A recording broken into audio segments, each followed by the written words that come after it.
com muita referência, viu? Um prazer estar contigo e com os demais colegas aqui, todos pessoas maravilhosas e com muita história boa para contar.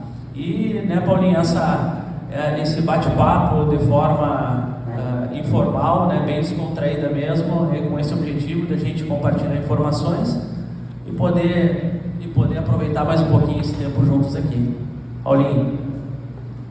Essa é a ideia, de trazer informação, né? A gente pode começar perguntando para vocês, do início, quais foram os maiores desafios para começar, visto que naquela época não se falava muito, né?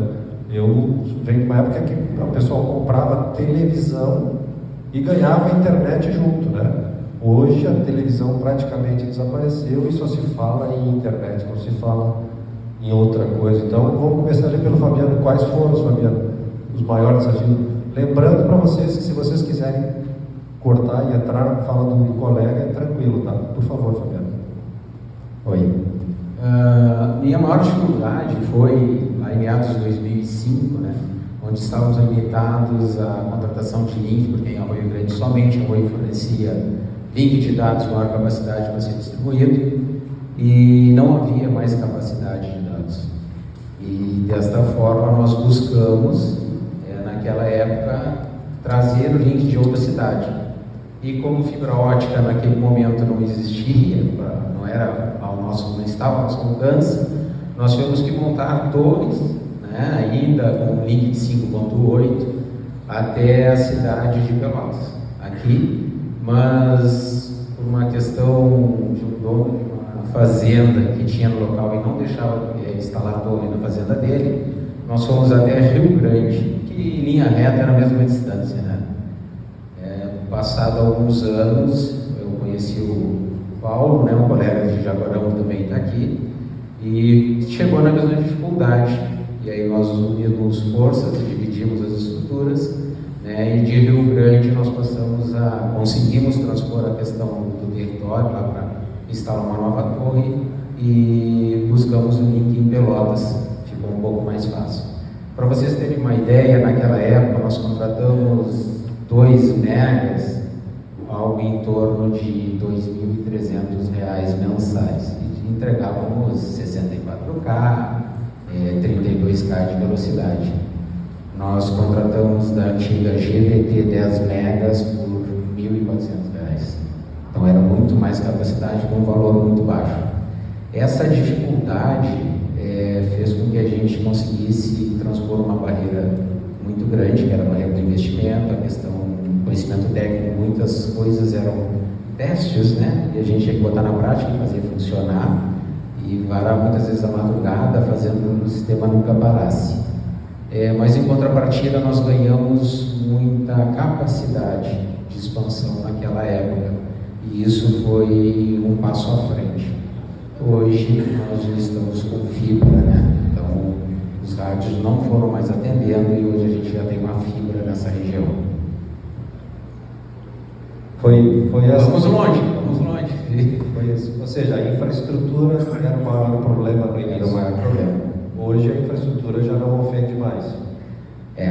As torres, no caso, foram deixadas de lado para atender um link, né? Hoje elas são utilizadas para atender os nossos clientes de área rural, tá?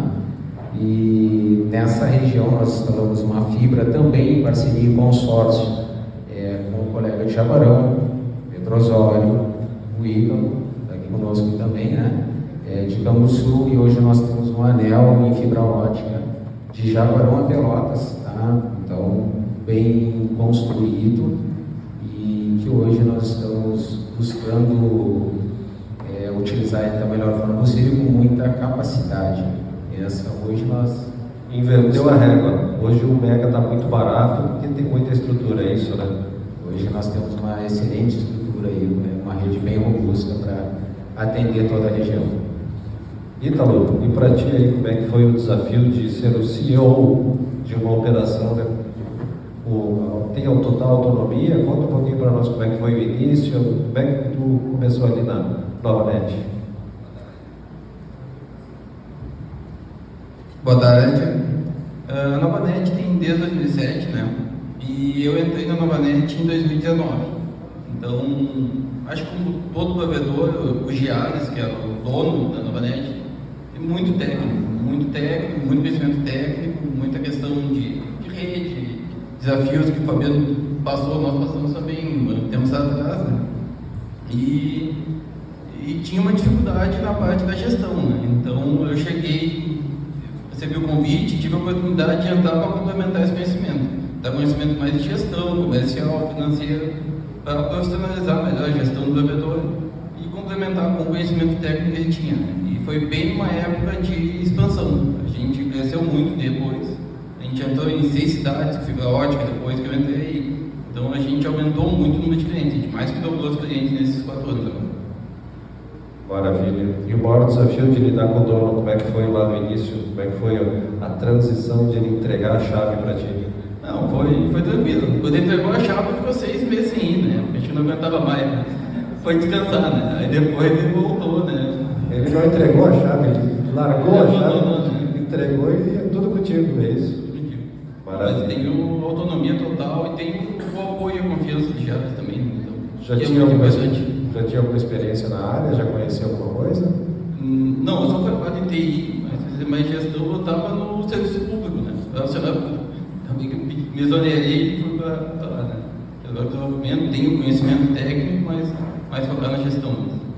Maravilha. E Vinícius, contigo, como é que foi lá o teu início? Eu te conheci também lá no início também. Teu projeto desde o início era ser o líder, hoje consolidado, que tu conseguiu com esse trabalho realizar? Era teu projeto? Como é que foram os teus desafios aí? A minha história é um pouco parecida com o Fabiano. Quando ele falou ali, construir torre e tudo mais, eu visitei o Fabiano, trocamos várias ideias, e o Fabiano sempre foi muito ágil nesse sentido. E o Fabiano e os demais, o Paulo e tudo mais, tinham o mesmo objetivo, que era crescer e melhorar o seu link e tudo mais. E eu já tinha uma outra ambição. A minha ideia era expandir a empresa, atender mais cidades. Tanto é que eu não atendo Jaguarão, não atendo Arroio Grande, não atendo Pedro Osório. E eu tinha uma ideia de expandir a cidade, porque eu tinha alguns desafios diferentes. O meu provedor tinha nascido dentro de Pelotas. E por nascer dentro de Pelotas, tinha um desafio diferente, que era brigar com a NET. Realmente, como comprava televisão, recebia internet junto, né? Então, o meu desafio era totalmente diferente dos demais, mas também tinha dificuldade de link. A GBT nos judiava bastante, na verdade. Era uma boa alternativa, mas nos judiava. E eu queria sempre fazer um crescimento, enfim, eu almejava algo maior. Na minha cabeça era o caminho. E aí, quando o pessoal vinha para Pelotas, eu saía de Pelotas praticamente buscando o que eles tinham lá, né? Que era a questão do interior e tudo mais. Então, ontem até estava conversando com o Alex que quando eu estava começando com a empresa, da noite por dia eu perdi 50% dos clientes para a NET. Em 3 dias eles fizeram a região do Porto, varreram os radinhos e ficaram com os clientes. E aí eu olhei e disse, meu Deus, o que vai ser de mim daqui a um tempo? Aí eu comecei para ir para o interior, foquei o interior e assim que aconteceu. Hoje a gente está com 35 cidades, tem aí mais de 100 mil clientes, graças a Deus. Meu foco é seguir na batalha, gosto do que eu faço, gosto da empresa. A ideia é seguir consolidando o mercado, crescendo, atendendo cada vez melhor. É basicamente isso. Se resumindo a história aí, a gente tem um time bom lá, focado em crescimento, agarrado nas rédeas da Osier lá. E é isso aí, basicamente isso. Foi a tua primeira madrugada de pânico, né? Porque eu aprendi uma regra em provedor: a madrugada é terrível. É ou não é? Madrugada para provedor, a gente combina, depois num dia de madrugada eles mudam de ideia, no outro dia eles te ligam, já mudei de ideia. Não é assim, Vinícius? Mais ou menos. Não sei se o Fabiano lembra da história, uma coisa importante com relação à madrugada e planejamento. Certa vez nós fomos na PUC e nós vimos um projeto da Furokawa. E eu olhei para o Fabiano e disse assim, cara, isso aqui é o futuro. E o Fabiano, da onde? Isso aqui é meio louco e tal, eu acho que não é para nós. Eu disse, cara, o dia que a gente tiver a fibra, a gente vai ser dono das ruas.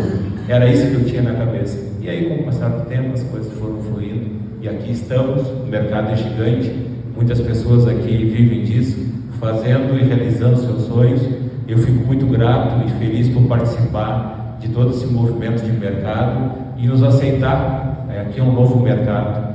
Então, eu fico realmente muito feliz. E realmente, as madrugadas eram de bateção de cabeça e vamos tocar e vamos fazer a diferença. Paulinho, vamos ouvir agora o Rafael, o relato dele aí, e depois dar uma palhinha aí sobre um pouquinho dos quatro aí. Olá, boa tarde. Primeiro, obrigado, Fábio, pelas palavras gentis aí no início. Obrigado pelo convite, parabéns, Alex. A gente estava lembrando, né?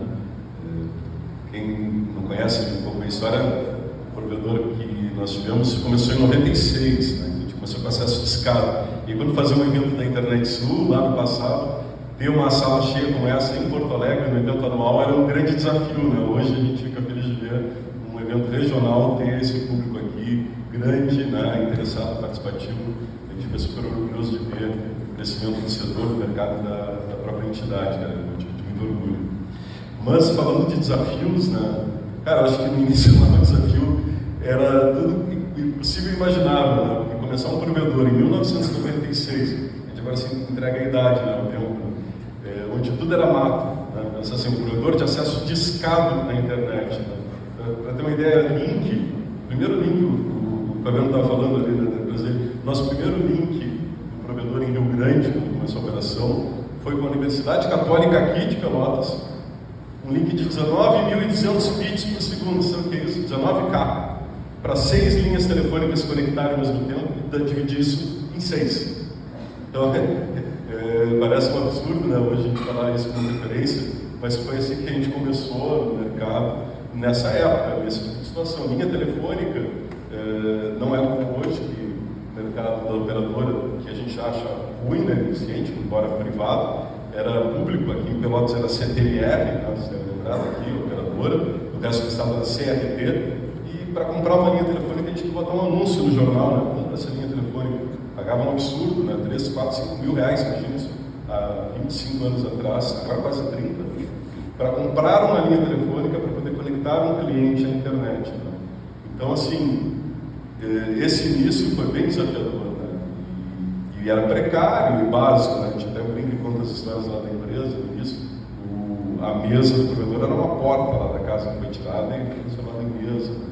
Esses modems Digitel, que eram empilhados ali, para os clientes conectarem, aqueciam, a gente descobriu que botando tampinha de Coca-Cola entre os modems, criava um espaço de refrigeração e botava o ventilador atrás e estava resolvido, eles paravam de travar, né? Então, o nível do desafio para iniciar um provedor há 30 anos atrás, quase 30, 96, era outro, né? Assim, era a coisa mais rústica, né? A coisa mais raiz, né? Porque a coisa era precária mesmo nesse sentido, porque não havia infraestrutura, não havia recursos, não havia linha telefônica, não havia operação, não havia um mercado como hoje tem de fornecedores, né, consolidados, eram poucos fornecedores de equipamentos também, né, para comprar, a gente comprava os ciclates, os roteadores, os pet-ras, que eram para conectar os modems das ciclates, né? São coisas assim que a gente vai puxando, vai lembrando, né? E na sequência as coisas, você sabe, do mercado de provedor nunca foram fáceis, né? Então, o provedor começa com acesso discado, veio uma época que, se alguns lembram, surgiram os provedores gratuitos, né, discado, né? Tinha o Invest, o Clique 21, da Embratel, né? Os provedores começaram a dar de graça o acesso à internet, às operadoras, né? Como é que vai competir com algo que agora é gratuito, né? Então, diz que agora acabou o mercado, né? Sempre passou por fases que a gente estava bom, agora acabou. E sempre os provedores se reinventavam, né?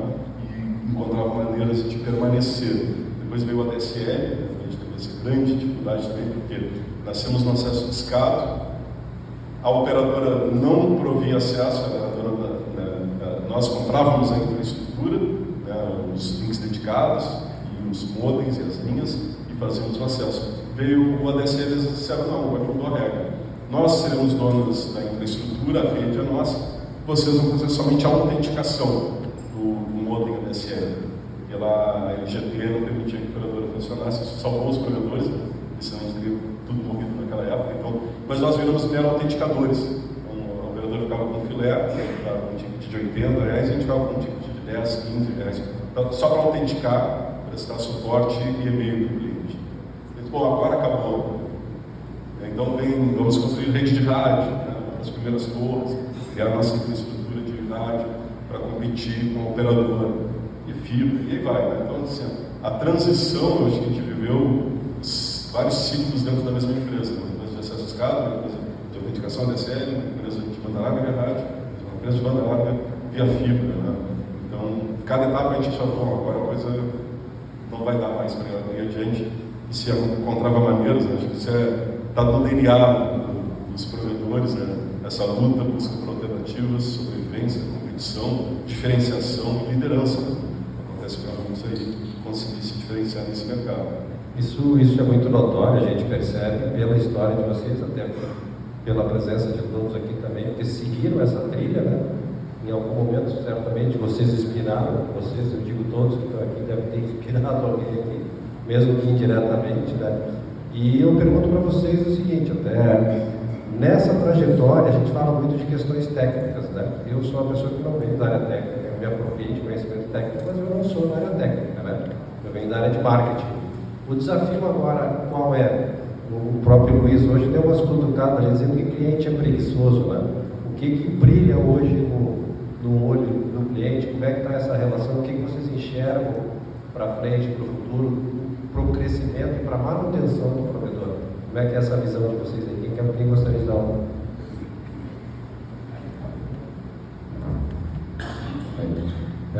A minha visão, Paulo, é a seguinte, né? Eu acho que, até porque como eu sou de uma cidade pequena e resolvi fixar na cidade pequena e não tenho um plano de expansão em aumentar as cidades a serem atendidas, tá? O meu plano é fazer o básico com excelência, né? Atender o cliente da melhor forma possível. Por quê? Meu time que hoje se encontra em comercial, eles conhecem quase todos os clientes pelo nome, e se algum cliente tem algum problema, eles vão lá e fazem a diferença.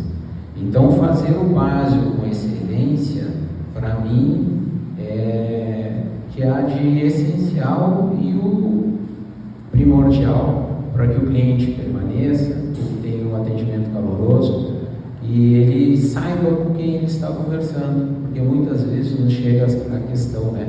E se chega uma grande operadora na cidade, vai levar todos os clientes, poderá levar sim uma grande fatia de clientes, mas todos não vai levar.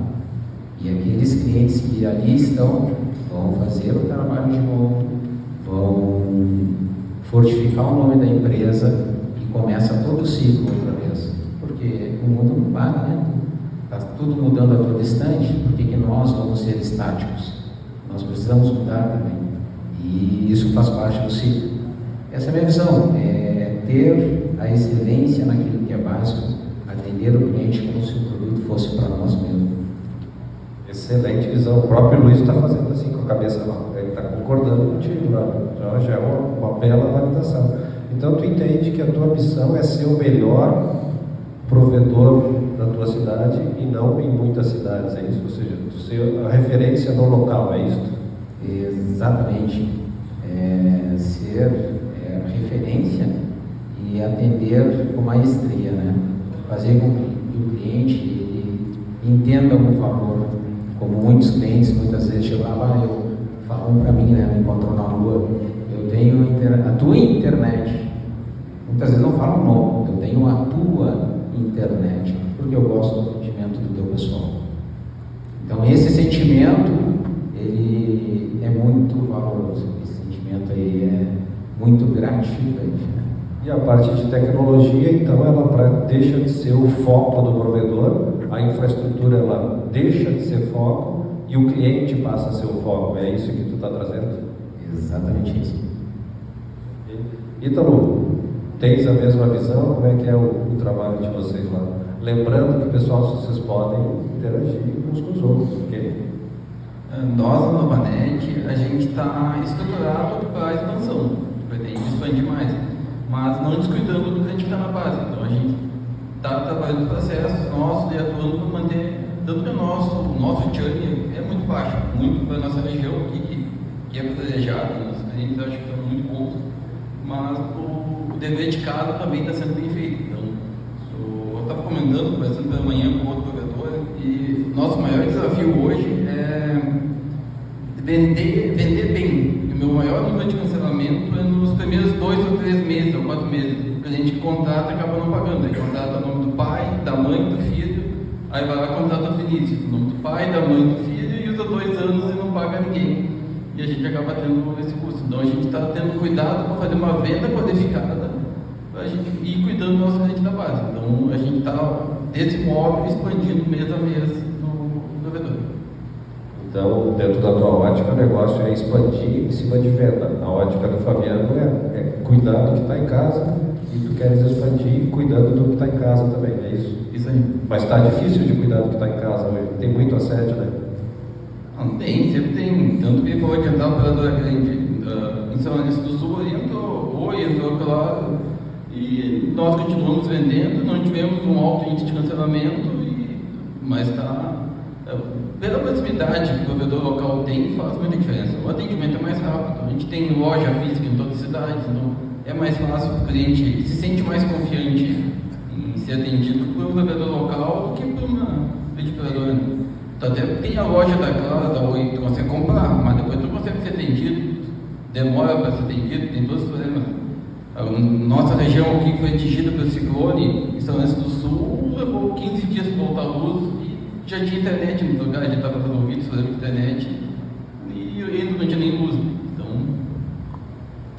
Esse é o desafio. E para ti, Vinícius, como é que está essa tua visão? Porque quando geralmente eu já participei de algumas operações e a gente faz o planejamento, eu particularmente olho para quem vai perder a maior fatia de mercado. A gente olha para esse cara é o que tem mais base, e provavelmente a base dele vai ser hoje. Como é que fica essa questão para ti de mercado, de crescimento, de expansão, atendimento? Como é que tu vê isso? Bom, eu entendo que o mercado para todos os provedores é diferente do que era no passado. No passado era um mar azul, a gente batia a porta abria e a gente fazia a venda. Hoje é diferente, hoje a gente tem que fazer um processo de encantamento do cliente, de manter a base, e da mesma forma que tem que também fazer novas vendas. As novas vendas existem, no caso da Alzira, lá tem de diversos mercados, tipo, estilo, tem cidades que vendem mais, tem cidade que vende menos, que é mais pacata, enfim, tem a questão do relacionamento, que para uma empresa maior o desafio também é diferente de uma empresa menor. O que eu entendo, e nós trabalhamos dentro da empresa lá, vamos dizer assim, é o foco atualmente, é a questão de comunicação ao cliente, de tratar esse cliente de uma forma diferente. Esse é um grande desafio de qualquer provedor. Uma empresa que ela cresceu ou tem uma base maior, o desafio naturalmente ele é maior.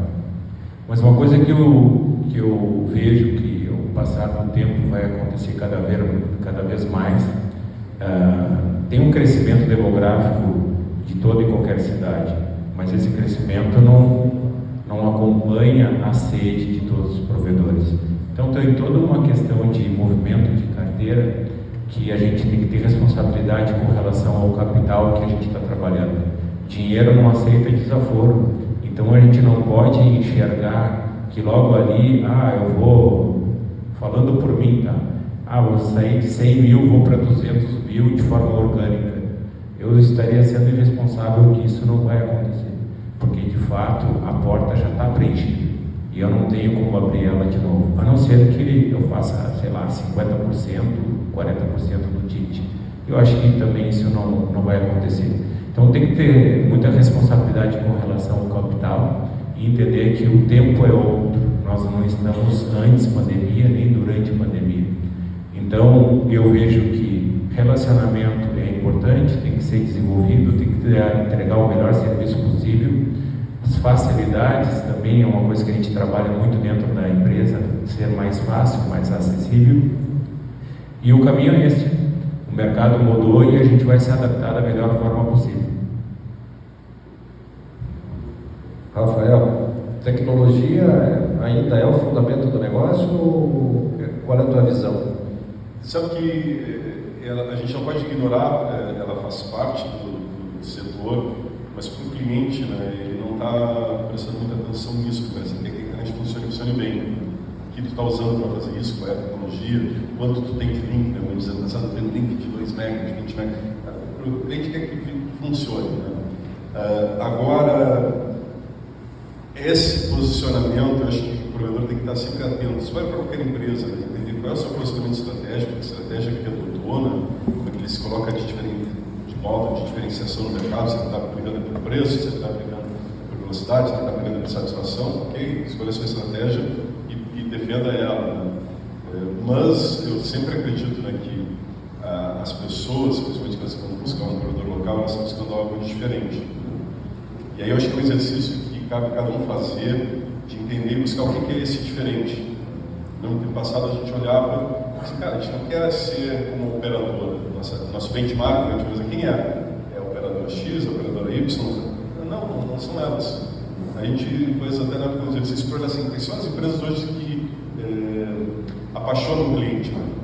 Os caras, Netflix, Spotify.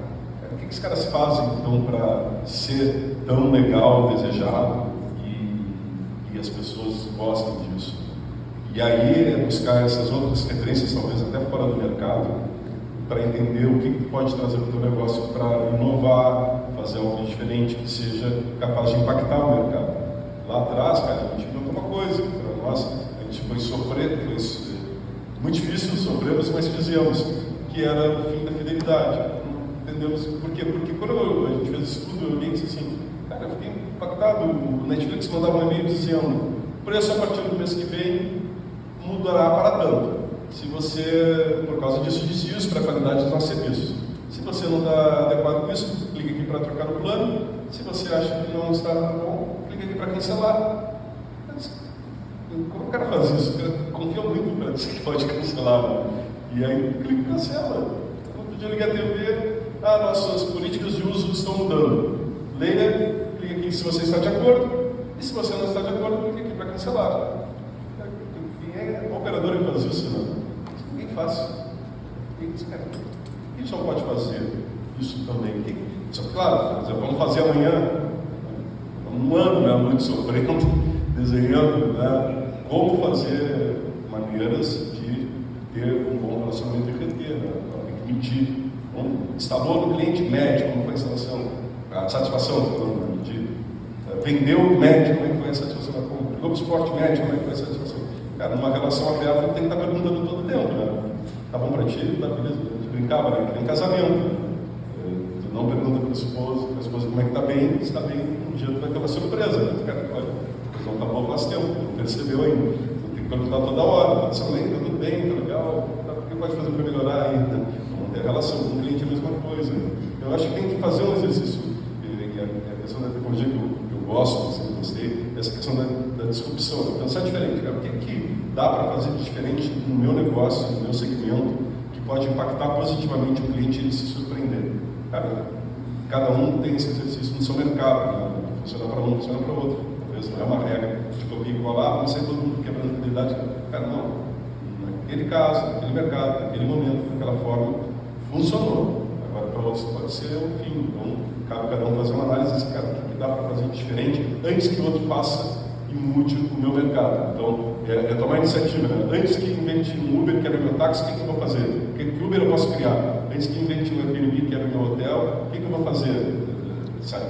Jogar a vaquinha fora do precipício, mas está indo tão bem, por que vou mudar? Cara, melhor mudar agora, ser o líder da mudança, do que ser atropelado depois e ser um sector da mudança.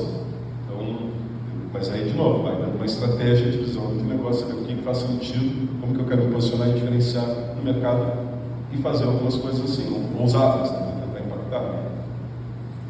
Paulinho, deixando registrado aqui aqui, presidente Alex.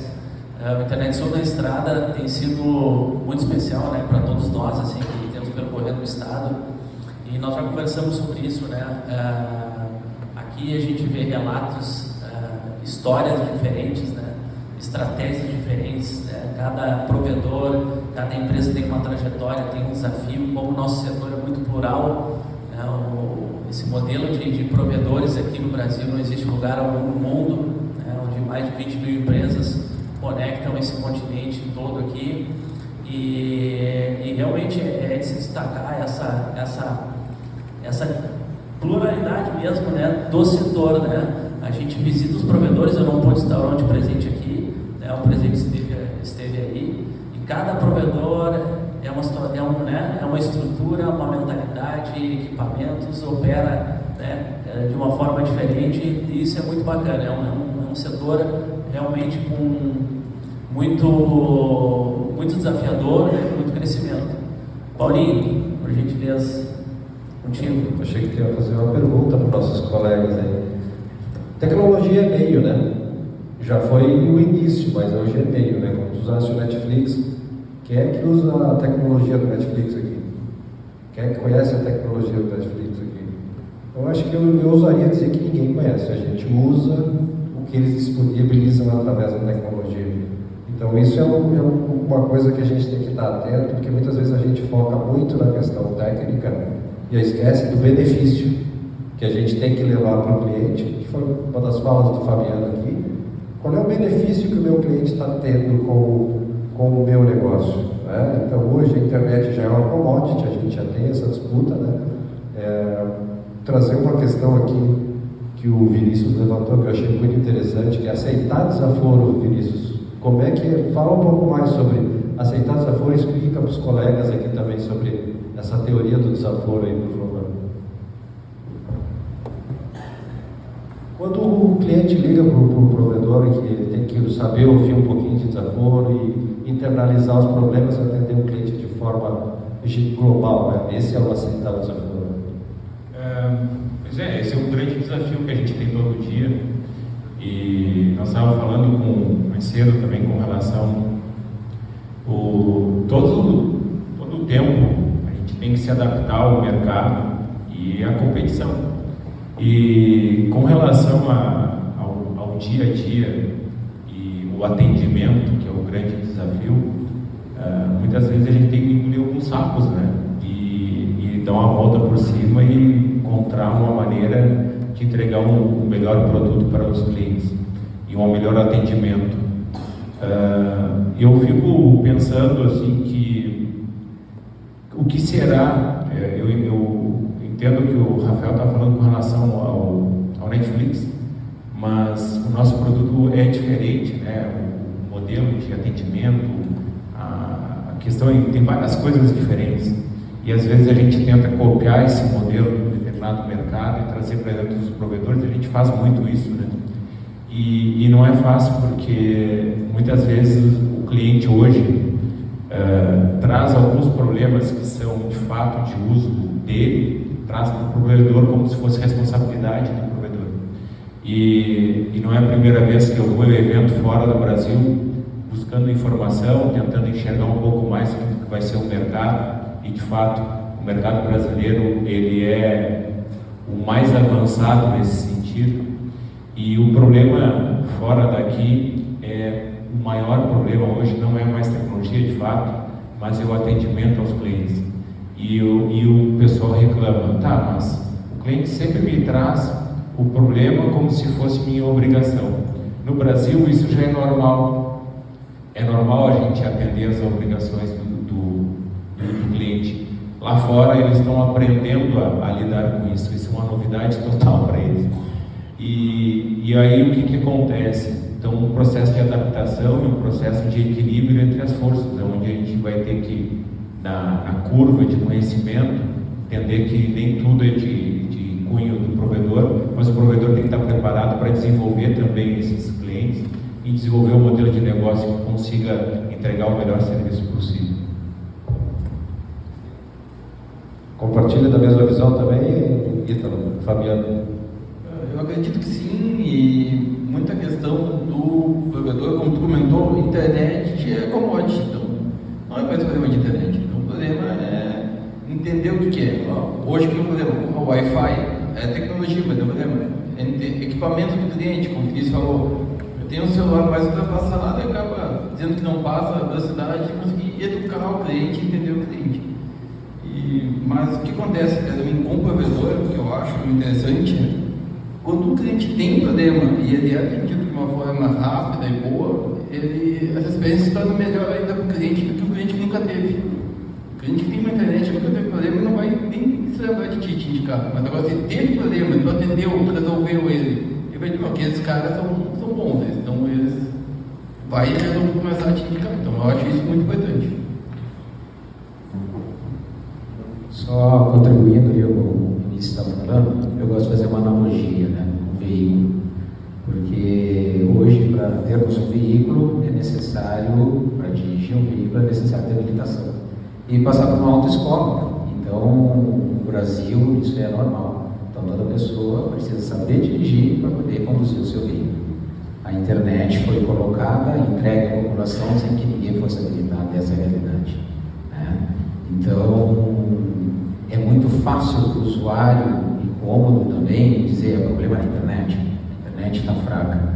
Mas ele não teve a instrução, ele não sabe o que está acontecendo. E todo cliente que liga no provedor, realmente ele tem um problema. Ninguém vai ligar para lá, não tem nada para fazer, eu vou ligar para lá porque estou à toa. Ninguém faz isso. Vai fazer qualquer outra coisa, mas não vai ligar para reclamar. Então, realmente ele tem um problema. E o provedor, por sua vez, tem que saber, né, encontrar e identificar esse problema, porque ao contrário de um veículo que está com o pneu furado, não é problema do posto de vender o combustível adulterado. E não é um problema no motor, porque no veículo é fácil identificar aonde está a falha. Na internet não é tão fácil assim, pela diversidade de equipamentos e como a complexidade do sistema. É um grande desafio, realmente, mas a gente precisa entender isso e trabalhar da maneira correta, cada cliente da sua forma. Existe uma relação de dependência, então, é isso. O cliente ele é um pouco dependente do provedor nesse sentido e ele quer que o cara resolva esses problemas para ele. Essa é a tua visão. Dentro daquela taxa de mensalidade, os problemas da vida dele precisam ser resolvidos. E muitas vezes não é só a internet, né? Tem outros problemas também que acontecem e são resolvidos. Um problema, no caso, que nós, na nossa empresa lá, tá? É quando há problemas de, como houve agora há pouco, de enchente, algo parecido, acontece às vezes a infelicidade de incêndio, nós somos muito solidários e procuramos sempre restabelecer o serviço do cliente, tá? Não tendo nenhum custo, inclusive oferecemos sempre um apoio extra para melhor atender e deixar mais civilizado. Maravilha. E até seguindo o exemplo do Netflix, eu me lembro que eu comecei pagando R$ 7,90, né? Para 2 telas, né? Hoje eu estou pagando mais de R$ 39,90 pelo mesmo serviço. Os provedores não conseguiram acompanhar isso, né? Faz 6, 7 anos que não se aumenta o ticket, né? E a perspectiva de aumentar o preço, tu que é um gestor aí de números, tu que gosta de número, Ítalo, como é que tu enxerga isso aí? Isso é uma barreira para o crescimento do provedor? Como é que enxerga? Tem um tempo já que está complicado mudar ticket, mas nós ainda conseguimos ter um ticket médio bom, que eu acho que está acima de R$100. O ticket está se encaminhando para ser R$99,90, que é a Oi, a Claro, todas as empresas acabam praticando, né? E não tem como muito fugir disso, né? E cada vez com maiores velocidades, maiores benefícios, com SPAs, com outros roteadores e outras questões. Mas a gente tem que trabalhar internamente, a gente tem que reduzir custos, a gente tem que melhorar o processo, a gente tem que brigar com a questão dos postes aqui, que hoje é um dos maiores custos do provedor. Então, eu acredito que a gente tem que trabalhar, fazer o dever de casa, reduzir custos, trabalhar nessa parte, porque a gente sabe que com o cliente a gente não vai conseguir aumentar esse ticket, a não ser em planos corporativos ou algo assim. Mas o cliente residencial, o ticket mesmo vai acabar fechando em torno de R$99. Vai ser muito complicado de você aumentar esse valor. O incremento de receita com outros produtos, tu pensa nisso, Vinícius? Como é que é a tua visão? incremento de receita com outros produtos, telefonia, TV, plano de saúde, agora está aparecendo 7 milhões. Eu enxergo que é um grande desafio fazer isso. E enxergo também que existe a possibilidade, com o passar do tempo e o amadurecimento dos provedores e do mercado como um todo, o ticket também venha a melhorar no futuro com relação à correção monetária. Existe uma inflação muito grande no Brasil, isso é realidade, e uma hora essa conta vai chegar para nós, e aí vai ficar insustentável. A gente só não pode deixar chegar lá embaixo, né? Não pode deixar chegar no piso. A gente tem que também valorizar de novo a questão do capital, respeitar a questão do capital, e todos os proprietários e gestores entender que capital é fundamental. Sem capital não existe empresa, sem empresa não tem emprego, e assim sucessivamente. Então eu vejo que com o passar do tempo todos os provedores vão compreender que não é só o valor. O valor vende, sim, vende, mas serviço com qualidade e outras coisas a gente consegue agregar valor no ticket. Com relação a produtos, novos produtos para provedores, é um caminho, mas eu não consegui ver em lugar nenhum no mundo um provedor de internet vendendo ticket de R$200 porque botou água mineral todos os dias na porta do cliente. Eu não consegui enxergar, já procurei várias formas. Uma das formas que existia, que era o combo de televisão, morreu. Outra forma que existe, que não é para todo mundo, que é o telefone, não é uma coisa que agrega valor. Eu, dentro da empresa, nunca quis vender produtos agregados no plano, porque não agrega, de fato, valor ao cliente, não consigo acreditar isso. Então não adianta eu vender uma coisa que o cliente não entende que está recebendo de fato. Tem uma questão de composição tributária, mas isso não mexe no ticket, né, vamos dizer assim. Então é muito delicado esse assunto, e eu vejo que todo e qualquer provedor e time que seja responsável tenha a noção que tem que se qualificar e desenvolver um modelo que seja sustentável, que tenha rentabilidade, que a gente consiga fazer algo diferente ao longo prazo. Não só pensar daqui a 30 dias, ou melhor, daqui a 12 meses, eu vou fazer isso, vou fazer aquilo. Tem que saber que tem que sobrar dinheiro no final das contas e arcar com todas as responsabilidades, questão de imposto, questão fiscal, questão legal e tudo mais. E tem uma pergunta fazendo um gancho aqui sobre os serviços agregados. A gente tem os serviços agregados óbvios já no setor, como os aplicativos e tudo, que o mercado já trabalha. Mas a pergunta para o Rafael, se ele enxerga, já que ele vive bastante esse mundo de startups aí, quais serviços daqui a pouco que ele enxerga que os provedores também podem agregar, indo nessa vertente aí de daqui a pouco conseguir uma diferenciação de ticket ou algo, né? Um exemplo, tem o Rafael Net lá e tem o Rafael Fit, por exemplo. São linhas, né? O provedor investir em rede de academia, investir em outras coisas que de alguma forma vão fomentando. Eu falei com o provedor do Amazonas, né, que é o Isaías, o vice-presidente da Branet, né? Então eles têm lá uma conexão com o varejo. Então existem modelos de negócio possíveis, né? Agora, aí a pergunta. Pois é, essas perguntas são boas, porque a gente tende a pensar que pode ter uma solução que sirva para todos, né? Eu acho que isso depende muito de cada mercado, né? De cada cidade, uma pequena cidade, uma grande cidade, que tipo de perfil de cliente está buscando, que tipo de solução. Como o pessoal falou, a gente já viu no passado tentar agregar outros serviços, mas que nem sempre se mostraram promissores ou rentáveis. Né? O que me parece que ainda faz sentido sempre é aquilo que traz uma experiência e valor para a pessoa para o cliente. Tá?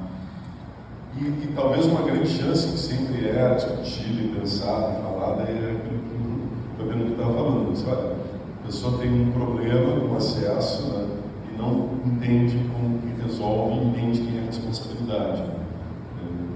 Me parece que há sempre um perfil de cliente que está buscando uma experiência premium, uma experiência plus, que quer que seja desenhada uma solução da sua rede residencial, com mais roteadores, que seja mantido um nível de acesso melhor. custo da margem. Eu sei que é difícil, às vezes, montar ou estruturar a operação, trabalha no volume, na quantidade, no processo padrão, para fazer algo mais sob medida. Né? Mas sempre me parece que há clientes dispostos a expenderem algo mais para ter um serviço diferenciado, né? Com qualidade e que resolva o problema. Né? É uma dor do cliente, mas muitas vezes o cliente que é o cliente A, que poderia pagar mais, ele paga os mesmos R$90, R$99 do que um cliente C ou D e recebe o mesmo serviço, o mesmo produto. É que ele não é uma oportunidade de a gente olhar, cara, esse cara tem uma baita casa, tem um baita potencial de usar um serviço, mas aí o desafio é ele tentar enxergar que aquilo ali tem um valor. Olha, isso aqui eu vou te vender uma solução diferenciada que tem um valor que vai resolver uma dor. Ao invés de vai funcionar na piscina, no segundo andar, no primeiro andar, isso vai te dar uma satisfação. Só que isso tem um custo. Não vai pagar os R$100. Eu estou te entregando um roteador, estou entregando um serviço, um suporte diferenciado, e aí a gente consegue pegar um perfil de cliente que eleva o ticket. Claro, tem que olhar para dentro e ver como é que faz essa conta fechada, os custos que isso implica. É viável tornar isso um produto rentável? O ticket eleva, mas e o ganho também, acompanha ou não. Agora, eu acho que, Alex, um exercício legal, eu volto ali no exemplo do Netflix, é a questão da disrupção, assim, de pensar, é um exercício mesmo. Tá? Se a gente olhar para os lados, para a operadora, a gente tende a querer copiar o que eles fazem, e a gente não se diferencia, a gente repete o modelo. E aí, olhar para quem não está fazendo isso, está fazendo outras coisas, conquistando, pode ser para a padaria da esquina, entende? Cara, o que esse cara faz que conquista os clientes? O que está entregando de conveniência, ou de experiência? É o pão, é a fila, é o agregado? O que ali tem que as pessoas pensam em valor?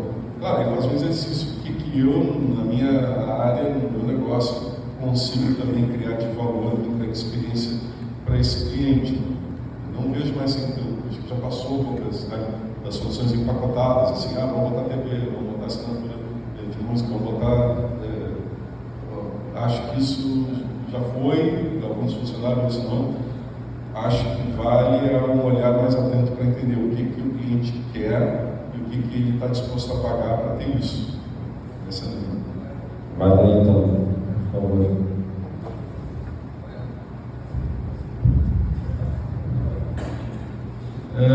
Tu falou essa questão, e pode ser até pelo que o Todesquino falou no início, de o cliente ser acostumado a ganhar internet com a TV antigamente. Deu um exemplo de um cliente A.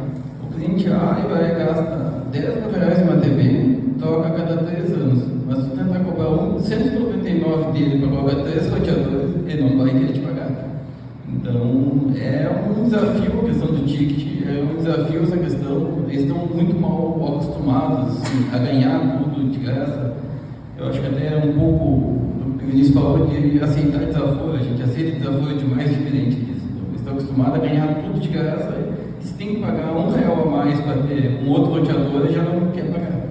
Mas eu acho que isso é parte do processo, né? Só para explicar o que o Alex colocou aqui, a Lojas Bemol que ele citou é uma rede de varejo como o Magazine Luiza. O que eles fazem? Eles têm um cartão de crédito, eles monitoram o score das pessoas, tem mais de 150 mil clientes da loja, não é um provedor. As pessoas vão nas lojas e eles têm Wi-Fi em áreas públicas. Quem está com os boletos em dia, quem compra regularmente, ganha acesso no Wi-Fi da loja e ganha acesso aos Wi-Fi públicos que essa empresa de varejo tem, que é um caso bem interessante. Ele não é um provedor, mas ele oferece um serviço de provedor também. Então, dentro dessa linha, isso é uma possibilidade que eles exploram. Eu tenho uma leitura que o Wi-Fi, ele é a experiência do usuário. Vocês têm essa mesma visão? Que o Wi-Fi é o mais importante, porque a gente vende fibra, mas a gente entrega o Wi-Fi. Né? E dentro dessa ótica, talvez melhorar essa percepção do cliente com relação a isso, porque o que ele enxerga é o Wi-Fi, concorda comigo? Ele não consome a fibra, né? A fibra é onde ele escoa o serviço, né? Dentro dessa mesma pergunta, eu queria, a gente está indo para o fim, então eu queria perguntar para você, é rápido, é sempre assim, a gente sempre quer falar mais. Quais as barreiras que vocês enxergam daqui para frente para os 4, o que vocês enxergam de barreira? Eu enxergo que essa questão que as operadoras puxaram preço e velocidade, puxaram preço para baixo e velocidade para cima, foi intencional, porque obriga os provedores a investir, né?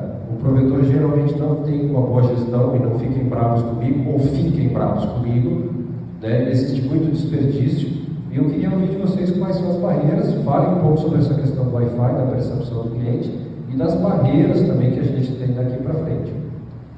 No meu ponto de vista, a questão de subir os planos, os megas, nunca foi problema, porque o uso do cliente continua sendo baixo. Isso aí é só uma questão de marketing. Logo quando a gente subiu os planos para velocidades mais altas, vocês são loucos, porque vão vender 100 megas, pode vender 10.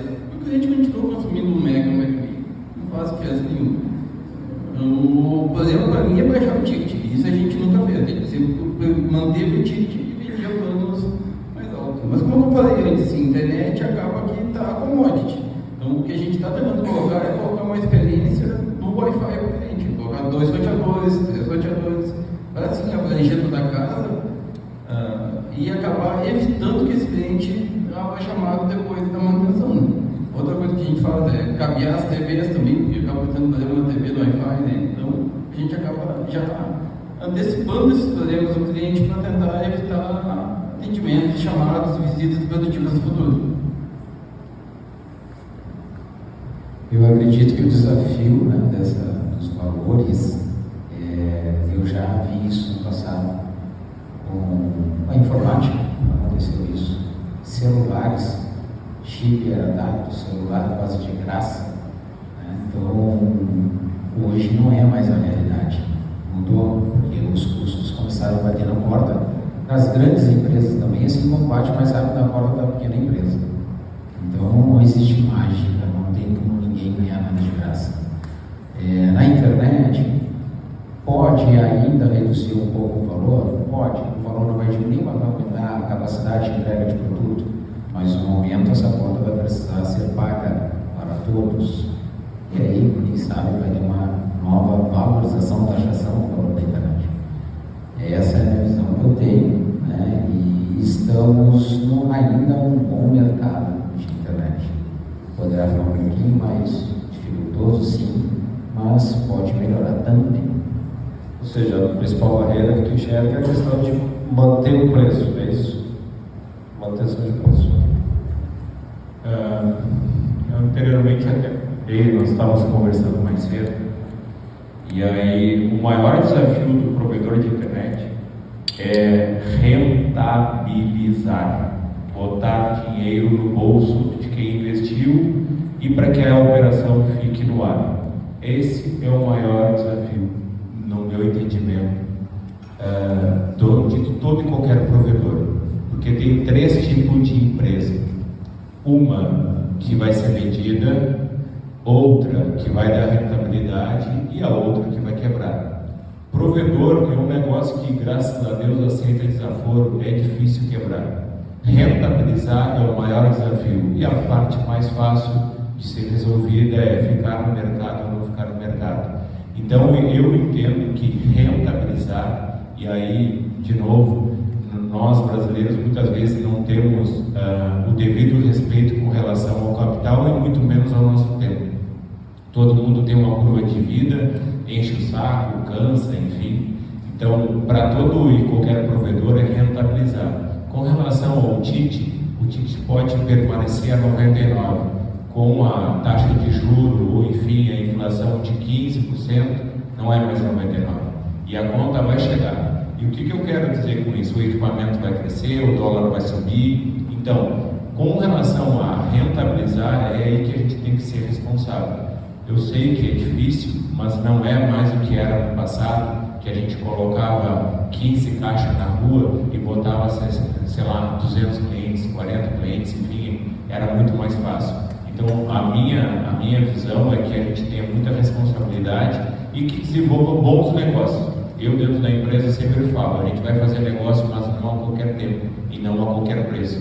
E outra coisa importante para o cliente é que o combinado não sai caro. E nem sempre a gente acerta, essa é a grande verdade. Mas a gente busca o tempo todo em acertar e trazer o melhor para o cliente, naturalmente, para o melhor uma rentabilidade para a empresa. Então, concorda com essa questão aí de rentabilidade, essa é a tua visão também? Tu é um gestor de números, né, cara? Tu não olha muito para a área técnica. Assim. Não, é como tu disse, falou, né? Se pegar há quantos anos está 99? Né? 5 anos, 6, 8 anos, e se jogar na inflação, jogar para o presente, nós estamos falando de 70, 60 reais. E o custo aumentando, né? Então, por isso que quando tu pergunta também a respeito de crescer, um jeito também tem que crescer. Não crescer, a gente acaba morrendo. Vai estagnar, vai diminuir e teus custos se continuar se aumentando. Mas qual é o problema da venda mal feita que a gente falou? O capex nosso é muito alto para estar no cliente. Se o cliente não se manter na base, a gente não cuidar da nossa base, não adianta vender a qualquer custo. Então, juntar tudo isso é o desafio. Organizar, vender bem, tratar bem o cliente, conseguir ter uma rentabilidade, organizar a parte tributária. Então, esse desafio para conseguir crescer e se manter, né? Vivo no mercado. Foi por isso que tu vendeu, Rafael? Fala um pouquinho aí. Tu, como diz, Vinícius, tu cansou, encheu o saco, qual foi a tua linha aí? Sabe que eu acho que a gente também tem, eu tinha muito isso na visão, às vezes um pouco equivocada, né, no processo da venda. Você pensa, cara, pelo menos aqui eu acho que na nossa região, parece que está mais forte, né? Eu diz assim, cara, estou vendendo uma empresa porque o cara se livrou de um problema, né? A empresa já está mal, está quebrada, o cara vende, passa adiante e cai fora. E um dia lendo o livro que me fez mudar o pensamento, o livro do Flávio Augusto, o cara fundador do WhatsApp, né? O livro que ele fala, o ponto de inflexão no livro dele. E ele fala uma coisa que eu vi tangenciou essa ideia, que serve para a gente refletir, para mim refletiu bastante, me fez refletir bastante, que é o seguinte: toda empresa tem 3 caminhos, em algum momento vai acontecer. Ou ela vai quebrar, né, faliu, como falou, ou ela vai suceder, porque a gente não está aqui para sempre, né? A gente pode morrer mais tarde, né, ou mais cedo, morrer amanhã, a gente não sabe no dia de manhã, e aí os filhos vão assumir, ou os herdeiros, que seja, né? Ou tu vai vender. Então, quebrar ninguém quer. Suceder é uma possibilidade, mas quantos de nós têm isso como possibilidade, os seus filhos desejam isso, né? Ou também estão sendo preparados para isso, para suceder e administrar tão bem quanto tu fazia, e não pode ser que vai quebrar ali no passo seguinte. Então, acaba que a alternativa mais viável e desejada é a venda. E ele colocou uma coisa muito forte, que diz assim, ó, a venda é a coração do sucesso do empresário. Significa que tu é algo tão bom que alguém vê valor nisso e é capaz de pagar o valor para ter isso para ele.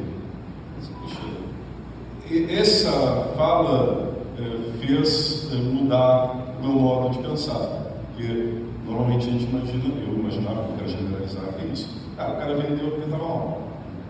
Quebrou, se livrou do problema, passou adiante. Quando chegou uma proposta na porta, você tem que analisar e considerar, cara, eu não quero quebrar. Minhas filhas, tenho 2 filhas, não querem ser donas de provedor, porque não dá. O plano delas é nem eu vou impor isso a ela. Um dia eu vou morrer. Ou vou me aposentar. Será que a hora não é agora? Então, tomar essa decisão, ela não é fácil, ela é difícil. Porque, imagina no meu caso, meu sócio, a gente tinha uma empresa que estava 25 anos no mercado, né? A gente chamava de ser a minha filha mais velha, né? Minha esposa tinha mais filhos da empresa do que de qualquer outra mulher, do que a gente dedica, né, ao negócio. Então, cresceu, sofreu, desenvolveu, tuas filhas crescerem junto com o teu negócio. Então, há sim um apego sentimental que torna a decisão mais difícil. Mas quando a gente racionaliza esses 3 pontos de perspectiva, de quebrar, falir, suceder ou vender, entendemos, meus sócios, que aquele era um momento da venda. Né? E o processo aconteceu de tão natural, e as pessoas que também estavam fazendo essa proposta tinham um alimento tão forte de cultura, uma continuidade. Isso também é importante, né? A gente não vende e vai embora da cidade, continua morando no mercado, nas relações da escola, e a gente quer que o serviço continue sendo bem feito, os clientes sejam bem tratados, que o mercado continue sendo bem tratado. E quando encontra essa convergência no nosso negócio, basicamente que há uma expectativa de garantia, de continuidade daquilo que construiu, sente mais à vontade e seguro para tomar essa decisão. Eu brinco que foi um ensaio, foi a filha mais velha, né, que casou e saiu de casa, que foi uma preparação dos moradores, mas para quando as filhas crescerem e forem sair, é um pouco isso, né, porque é um negócio assim, mas tem uma carga afetiva de emoção, sangue suor e lágrimas, né, e tu deixa ali, tu quer que seja bem tratado para aqueles que vai levar essa filha para o outro lado. Mais ou menos por aí, Paulo. Maravilha. A gente está se encaminhando no final, né? Então eu queria deixar aberto para vocês fazerem perguntas aí, quem quiser fazer alguma pergunta, quem quiser tiver algum. Narciso, por favor, qual a sua pergunta? O que o senhor gostaria de saber de vocês? Gostei muito do termo ofender o capital aí, Vinícius, né? Isso é muito importante entender que não deve se ofender o capital, né? Isso é... Bom, são 3 estratégias diferentes, Fabiano e do Vinícius, né? Rafael está de férias agora, né? Então, para vocês 3, a gente tem esse desafio aí que a gente surfou uma onda muito grande da pandemia, de vendas absurdas, o mercado inteiro passou por isso. E como o Vinícius falou, hoje tem que pensar muito bem o que vai fazer de investimento, porque é difícil de ocupar as portas, né?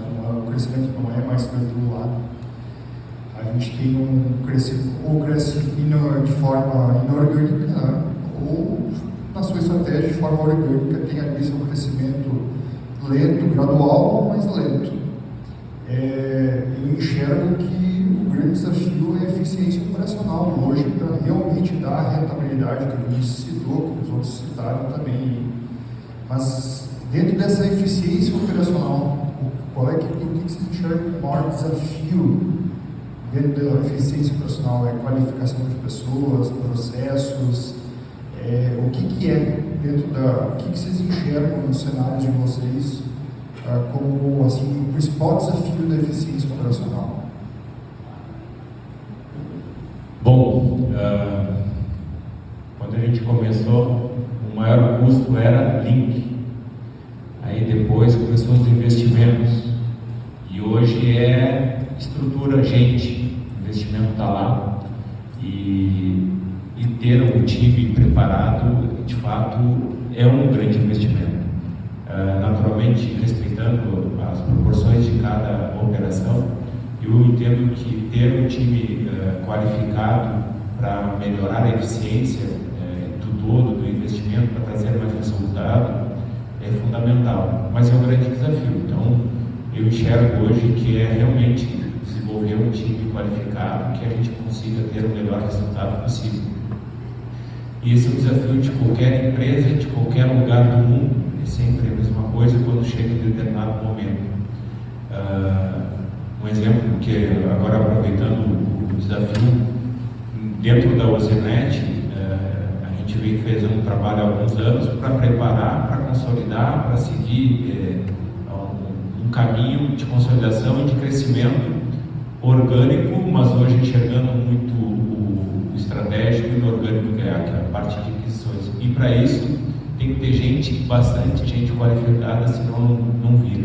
Então, o desafio que eu entendo aí é a qualificação para entregar o melhor produto possível para os clientes. O Vinícius falou a questão da proporção das operações, mas falando em questão de pessoas, a dificuldade para conseguir uma cidade do interior, né?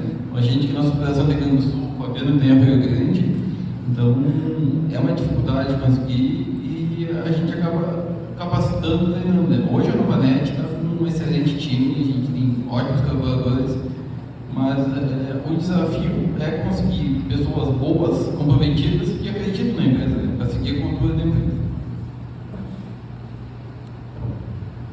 Realmente concordo ali com o Vinícius falou, né? Que a qualificação é muito importante e aquela conta que a gente precisa fechar é atender todos os clientes e o nosso número de clientes cada vez aumenta mais e como atender um número maior com menor quantidade de pessoas técnicas, né?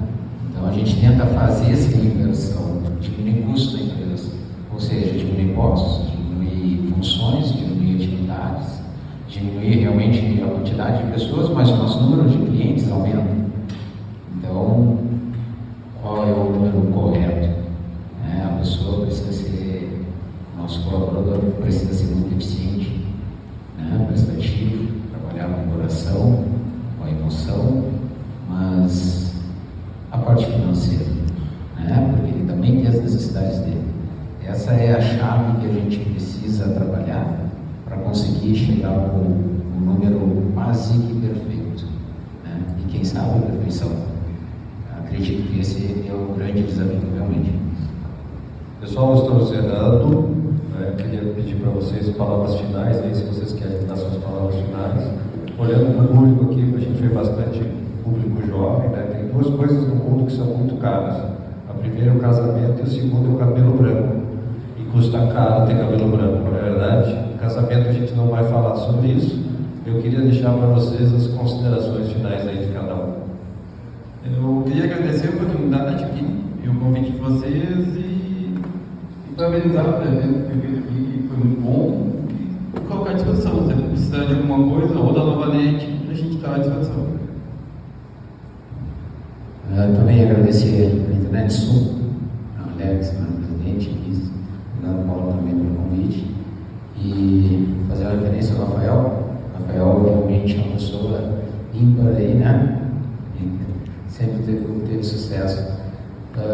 E que nós estamos com nossa rede aí de Jaguarão até Pelotas em anel disponível, com grande capacidade. Se alguém tiver alguma demanda para o link da Antel, a gente pode transportar sem problema nenhum. Obrigado, Fabiano. Gente, eu falei assim, duas coisas que o Alex tinha me perguntado agora um pouco com relação às startups. Uma coisa que eu tenho aprendido um pouco mais agora acompanhando esse mundo das startups, que é o seguinte, que eu acho que a gente pode usar também na área dos provedores. As startups são sempre provocadas a ter um foco no problema, nunca perder de vista o problema, e não na solução. Porque a solução pode mudar, como fazer as coisas. Se o foco lá atrás fosse acesso discado à internet, para fora, o foco era conectar o cliente. Como isso vai dar, qual é a solução, isso pode mudar, a tecnologia pode mudar, e eu acho que essa é a inquietação que qualquer empresa deve ter, sempre olhando isso, qual é o foco do problema, qual é o problema que eu posso resolver para o meu cliente, e aí encontrar a solução, sabendo que a solução pode ser, como o pessoal fala, pivotada, mas olha, estava indo por aqui, mas mudei porque entendi que já não era mais isso, mas mudei porque a solução pode mudar, que é a forma como tu vai resolver o problema. Mas nunca perder de vista a ideia do problema que está se propondo a resolver. Isso acho que esse é um aprendizado que estou tendo no universo ainda, não mais dos produtores, mas das startups, mas que é um conceito que serve para tudo. A gente também tem coisas às vezes que você fica equivocado porque mudou e ele ainda estava focado naquilo. Isso não mudou, não é mais isso. Não é mais isso. Vamos ver como atender a esse problema de outra forma. E demais é isso, gente. Obrigado pelo espaço, pela oportunidade, parabéns à Internet Sul. É um motivo de orgulho e satisfação ver essa entidade aí cheia de lideranças, com legitimidade, com representatividade, crescendo. Orgulho aí da turma, Alex. Parabéns. Inicialmente eu quero agradecer por ter participado dessa troca aqui, que foi bem bacana. Quero dar os parabéns aí para o presidente, vice-presidente, Paulo, por tudo que aconteceu aqui no evento, o Henrique e também. Parabéns a todos. Foi uma presença ilustre de vários, eu acredito que nós batemos o recorde aqui em Pelotas de permanência, de presença, na verdade. Uma outra coisa que aproveito a oportunidade, assim, de todos que estão aqui, todos vivem desse ramo de provedor. Eu compartilhar o que eu penso, assim, eu fico muito feliz por participar dessa história, eu me emociono, porque é a realização de sonho, construção de muitas coisas aqui, vida, família, e o Rafael aqui é um dinossauro do treino, o Fabiano é um cara que eu conversei, que me apoiou, o Paulo, enfim, tem uma galera toda aqui que eu fico muito satisfeito de participar. E como é bom ver essa sala cheia aqui, e tem um mundo pela frente, e a gente só tem que ter cautela, cuidado e muito otimismo, muita persistência para fazer dias melhores. Grande abraço e obrigado por tudo. Considerações finais, meu vice-presidente, eu encerro. Primeiramente, em nome da Internet Sul, agradecer a vocês todos, um prazer, uma honra, né, presidente, compartilhar esse bate-papo com pessoas tão maravilhosas como vocês, referências do setor, pessoas extremamente corretas e, olha, realmente assim, muito feliz, somente agradecer. A Internet Sul agradece a todos vocês de coração. Muito obrigado. Paulinho, contigo. O esforço para ser otimista e o esforço para ser pessimista, ele é exatamente o mesmo. Então, sejamos otimistas, né, Vinícius? Queria agradecer a todos e dizer para vocês que em breve eu vou estar comunicando uma nova iniciativa minha Perquadro focada em qualidade e eficiência. Vamos fazer uma foto nós aqui para encerrar.